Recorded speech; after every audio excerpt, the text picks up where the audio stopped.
The first award goes to Jonathan Allen from Congressional Quarterly. He looked at the disparity in earmark distribution, which is something that we're looking at every day.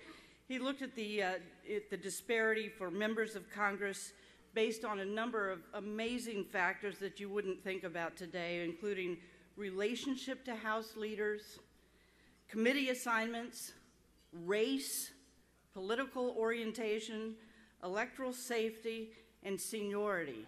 And that's in 2008. So let me introduce to you today the winner of the Dirksen Award, Jonathan Allen.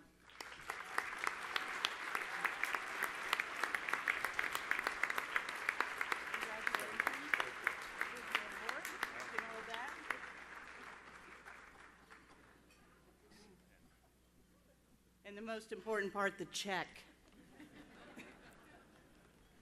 It's apparently not for $12 billion. I can't wait till 800 billion's a rounding error. Thank you, Sissy. I'm honored to share the stage with you. First and foremost and always, I'd like to thank my wife, Stephanie, for possessing the steadiness, the sense of humor, and the appreciation of absurdity that allows her to live with me and love me. I'd like to thank my parents for not giving me back to the hospital when they found out I couldn't throw a baseball left-handed. I'd like to thank my sister for always being in my corner of the National Press Foundation, my colleagues and editors at CQ, particularly John Cranford, who edited this piece. Now I'd like to start on something of a sad note. Since he broke into the big leagues when we were both 18 years old, I've looked to Alex Rodriguez as a measuring stick against which to gauge my own success. My ball-playing career, it ended at a small college. No contract of mine has started with 250 or ended in million. And let's just say Madonna's been avoiding my phone calls since about 1984. But Alex and I have some things in common. After all, Yankees fans, he and I still have the same number of World Series rings.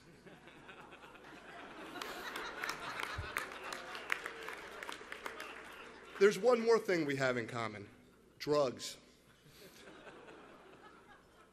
I respect A-Rod for confessing, and in that spirit, I feel compelled to make an admission of my own. I've experimented with two modern-day performance enhancers. They're known as blogging and tweeting. I was young, I was stupid, I was naive. I can assure you that blogging and tweeting in and of themselves have not made me a better journalist, but they have taught me something about our industry. Our online future relies on our ability to remain in touch with the principles of our print and broadcast past. It's too easy to post without looking. I'd like to ask Rachel Bloom, CQ's senior researcher, to stand up and wave. If she's out in the middle of the room, if she can just thank you. You can. Rachel has a job at CQ, the chief fact checker for a weekly magazine that seems like an anachronism in an age when newsroom status is generally judged by how often you get linked to Drudge or the Huffington Post. But Rachel's the lifeblood of our industry. She led a team of researchers who recreated my spreadsheets, triple-checked names and locations of earmarks, and forced me to prove every last sentence of an 8,000-word series. And after more than a year, I finally forgive her. After publishing these stories in the weekly magazine for CQ, we did a crazy thing. We put them online in the exact same form that they appeared in print. Our past and our future are not irreconcilable. Rachel's work and that of a handful of her colleagues left no doubt about the truths that we revealed. We stand by it. No one's challenged it. Members of Congress on both sides of the aisle and from all parts of the spectrum have cited these works and have even introduced legislation about them. This is how journalism is supposed to work in a free society. You take information from a small number of people, you give it to a larger number of people, and you have faith that people will make better decisions because they're better informed. I fear, besides, it's a good business model. Ask anyone at CQ who does sales how much people are willing to pay for good information. I see some of our subscribers in the audience here.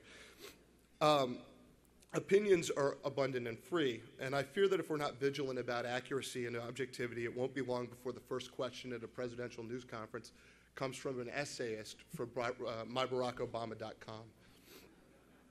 In his June 10, 1964 floor speech on the Civil Rights Act, Everett Dirksen paraphrased the writer Victor Hugo.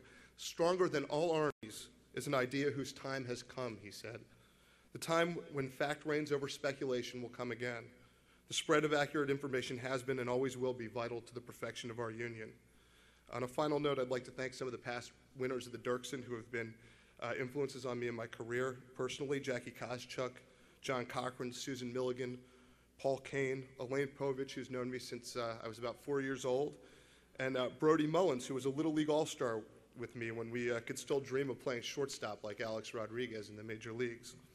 And finally, Jill Zuckman, who cheerfully noted in a congratulatory email that my obituary will now reflect that I am an award-winning journalist.